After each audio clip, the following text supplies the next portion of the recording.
Eto naman mga bossing, yung kay Jed Mabilog naman po ito mga kababayan. He was out for 7 years. He is back.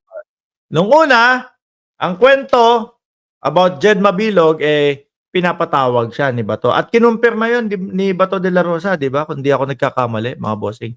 Pinapatawag siya doon sa kung saan nasan kampo si Bato. Ngayon, parang iba na yung kwento dito, mga kababayan. Pakinggan po natin maigi, hindi ko masyadong puputol-putulin para mas maintindihan po natin, mga bossing. Back in the Philippines. He attended the House Quad Committee hearing. He was out for 7 years. During the time of Duterte, he was in the narco list. Looking back, okay, Senator Bato de la Rosa, nagkamali ba noon na si Mabilog ay nasa narco list? Sa totoo lang, siya po ba ay drug trafficker? Siya po ba ay protektor ng droga? Ang paliwanag po dyan, mga kababayan, ni dating Mayor Jed Mabilog, kumbaga, gagamitin siya para malink, no, doon sa pinsan niyang si Franklin Drilon. Alam nyo naman po, mga kababayan, kung gaano po bumabati ko si Drilon, si Mar Rojas, no, kay dating Pangulong Duterte. So yun, siya yung magiging hagdan para mag-escalate papunta kay Drilon at Mar Rojas at maidawit yung dalawa sa droga, mga kababayan. Ayun, yun po yung paliwanag ni Jed Mabilog, ha. Ito naman po kay Bato. Darren, for me personally, it's very difficult to undone what has been done by the 4 agencies of government na nag-validate nung listahan na yan. Number 1, the PNP. Number 2, PDEA. PDEA, binanggit niya po, mga kababayan. Kung matatandaan nyo ho, mga bossing, yung hearing ni Mabilog, nandun po yung PDEA nun. Sinabi nila, wala po sa listahan nila si Jed Mabilog. Ano yung sinasabi ni Bato de la Rosa dito? PNP, tapos PDEA. Number 3, Intelligence Service of the Armed Forces of the Philippines. And number 4, yung MICA. Yung 4 na government agencies ang diba sinabi mo din nung panahon na yon? Ano sabi po ni Bato de la Rosa daw?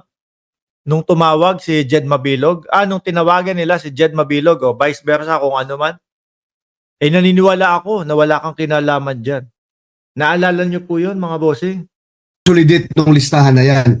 Mahirap, I am only one voice para i-kuan ko, no? I-counter yung kanilang listahan.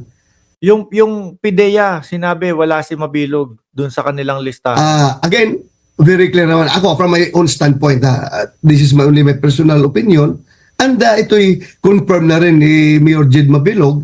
Sinabi niya sa akin. At ako rin ay naniwala doon sa sinabi niya na, Sir, kaya ako nasali sa listahan na yan sa Duterte Drugs Watch List because ang aking hindi ko na maalala kung ang aking city administrator or ang aking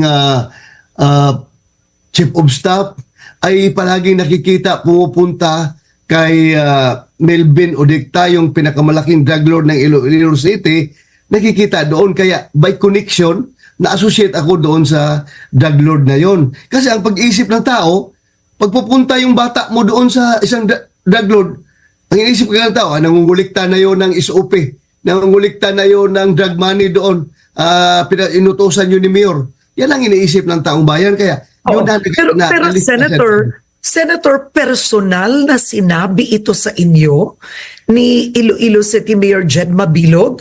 Parang iba yung sinasabi ni Jed Mabilog, mga kababayan. Ano ho?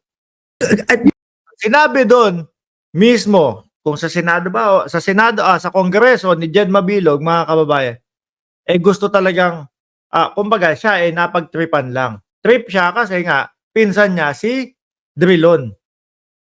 Para ma-link dahil ang target talaga si Drilon at si Rojas. Did he tell you this in 2016 or did he tell you now? Sinabi niya sa akin nung usap kami sa cellphone kasi nagtatawagan kami dahil nung pag-upo ko as chief PNP, pupunta ako doon sa Iloilo. Dahil nga, sabi nga Presidente Duterte, Iloilo City is the most shabulized city in the Philippines. So, concerned ako kasi he tasked me to wage the war on drugs. Pumupunta ako doon, every time pupunta ako doon, nakikita ko siya, si Mayor Jed Mabilog, nag-uusap kami. At nakita ko naman sa kanya na disente siya na tao. Okay, so why didn't the I'm curious, Senator, why didn't the PNP under your leader Bakit kaya hindi niya ipinagtanggol, no? Total, close na close sila ni dating Pangulong Duterte. Bakit hindi niya ipinagtanggol na yung pala alam niya na disenteng tao? leadership, did you file a case against his administrator, yung kanyang assistant administrator? Ay, hindi ko na napapollow up yan na ako ng husto ha kung ano yung nagpailan ba ng kaso o hindi. Basta we were interested on stopping the drugs doon sa Iloilo. If you remember, ang daming drug lord dyan. Doon kami nakafocus. So, yung chief of staff niya, hindi ko nga pangalan, alam kung anong pangalan nun. Sinabi lang niya sa akin na nakikita doon. So kung nakikita na pupunta doon na ano naman kaso maipile mo doon, wala ka man nakitang na changing of hands ng money, ng drug money, associated na pupunta doon. Ano kaso maipapile natin? Ang nangyari is perception. Perception is bilang mayor ng Iloilo City, it is your primordial duty to make your city clean from drugs. Nagkakalat ang drugs. Tila baga, wala. Kailangan daw kasi yung listahan daw ni dating Pangulong Duterte, hindi naman talaga inimbestigahan at hindi naman daw talaga pinag-aralang maigi. Kumbaga, trip-trip lang. Kung si Espenido nga merong pinatanggal sa listahan ni Digong, siya pa kaya? Di ho ba? Hindi na kaya i-kontrolin ng local But then do you believe that Mayor Mabilog then, he should have started an investigation against the co-administrator? Kasi that's a very serious allegation, yung sinabi niya sa inyo. Dapat sana. Pero I don't know, lumayas na siya eh. Lumayas na siya sa Pilipinas, na-disappear na siya. So, baka hindi din na nagawa yun. But again, Karen, hindi ko na pinapunan. Ako lang, mag-isip rin kasi ang tao na hindi natin mawala yung fear factor because nga dami na mga drug lord no na namatay noong panahon na yon. Hindi natin matanggal yung fear factor on his part pero mag-isip. Mga kababayan, napapansin niyo po si Bato de la Rosa nagpapaunlak po no doon sa mga kagaya niya, mga interview, etc., etc. Ang kinatataka ko lang ho sa kanila, no? Yung pagpapatawag ng Kongreso sa kanila, bakit ayaw nilang paunlakan? Para doon talaga nila mismong maipaliwanag. Total, nagpapaliwanag na naman din sila. Bakit hindi pa sila pumunta doon sa mismong Kongreso? At least, nakikita ng taong bayan, handa itong mga ito na ipaliwanag. Ready sila doon sa mga dahilan nila. Ready sila na linisin ang kanilang pangalan. Di ba? Sabi ni Sasha Digwid, 1967, basta trip nila at kalaban, tetegihin nila katulad ng ginawa nila kay Mayor Halili. Walang kaso. Basta pinatpatay ni Duterte. Pati nga nasa kulungan, pinategi. Yun. Yung tatay ni Kerwin Espinosa. Kaya nga gustong tumestigo no? Kasi iniisip din ho niyan mga kababayan, nanlaban ba talaga yung tatay ko? Or sila lang ang yumari para wala nang para tapos na. Anyway mga kababayan, 54 minuto na din po tayo nagsasalita dito. Ako'y magpapahinga na din at alas 12:30 na, mag-aalas 12:30 na ho dito sa aking kinaroroonan. Mamayang gabi po, dyan sa Pilipinas, magsama-sama po ulit tayo sa panibagong vlog, sa panibagong live stream.